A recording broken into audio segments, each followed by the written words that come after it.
Hindi ka makakakita ng perpektong ina.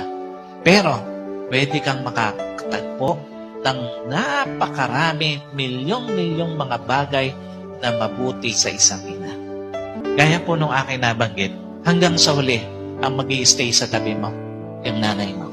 Kahit anong sama na isang anak, hanggang sa huli, magpapakananay siya. Kahit anong sakit ang idulot ng isang anak, hanggang sa huli, magpapakananay siya. At kahit anong pangit ng sitwasyon meron ng isang anak, magpapakananay siya. Alam niyo, di pa naman huli yung lahat eh. May panahon pa habang kasama natin, bigyan natin ng tamang pagpapahalaga. Yung mga nanay na ibinigay ng Diyos sa atin. Ayan, natapos na ako ganyan yung ginagawa ko. Ganyan.